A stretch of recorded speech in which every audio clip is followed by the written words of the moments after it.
একই metro rail দেখি দুই দিকে চলে, সত্যি আমি জানতাম না। মেট্রো চালানোর জন্য ড্রাইভারের দুই দিকে কেবিন থাকে। কোনো গন্তব্যে পৌঁছানোর পর আবার যখন ব্যাক করে তখন ড্রাইভার ঘুরে এসে ট্রেনের অন্য প্রান্তে এসে বসে এবং মেট্রো চালায়। আমার মতো কে কে এই প্রথম জানলেন কমেন্ট বক্সে জানান।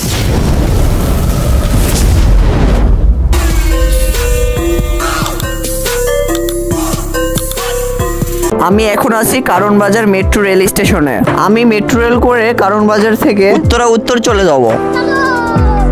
ঠিক সামনেই যেটা দেখতে পাচ্ছেন এটাই হচ্ছে টিকিট কাউন্টার। আর মাথার উপরে একটু তাকাইলে দেখতে পাবেন বিশাল বড় একটা ফ্যান। আসলে ফ্যানটি কিন্তু শুধু বাতাস দেয় না, এটা দেখতেও কিন্তু অনেকটা সুন্দর। সঠিক বলেছেন। তার ঠিক পাশেই দেখতে পাবেন টিকিট বিক্রয় মেশিন। এইটি কিন্তু সাধারণ মেশিন না, ইলেকট্রিক টিকিট বিক্রয় মেশিন। টিকিট সংগ্রহ করে চলে যাবো আমরা মেট্রোর কাছে। উপরে আইসেই দেখি মেট্রো দাঁড়ায়। তাই দেরি না করে তাড়াতাড়ি মেট্রোতে উঠে বসে পড়ি। আর এইদিকে আমার মতো সবাই নিজ নিজ গন্তব্যে যাওয়ার জন্য উঠে বসে পড়ে। আর এইদিকে মেট্রোতে সিট কম থাকার কারণে সবাই তো আর বসতে পারে না, তাই অনেকেই দাঁড়ায় নিজের গন্তব্যে যাওয়ার জন্য অপেক্ষা করে। এই জন্যই অপেক্ষা করে কারণ বাস বা সিএনজি থেকে অনেকটা সময় সাশ্রয় করে এই মেট্রোতে চলাচল করলে।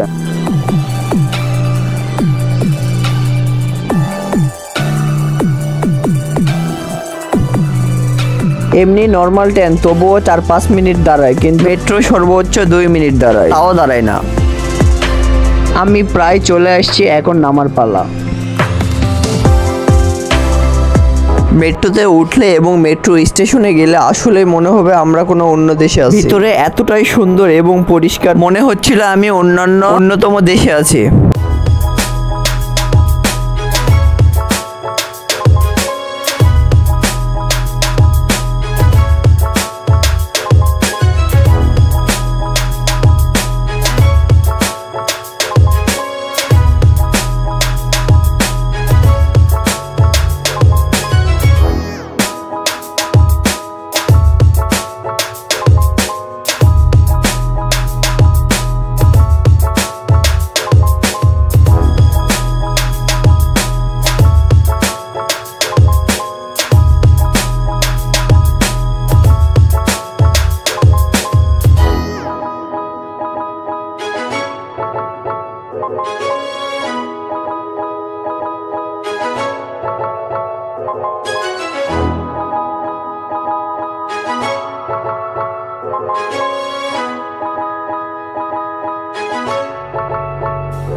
আমি অলরেডি চলে আসছি উত্তর। আর আজকের ভিডিওটি এ পর্যন্ত। সবাই ভালো থাকবেন, সুস্থ থাকবেন। আবার দেখা হবে নতুন কোনো ভিডিওতে। আল্লাহ হাফেজ।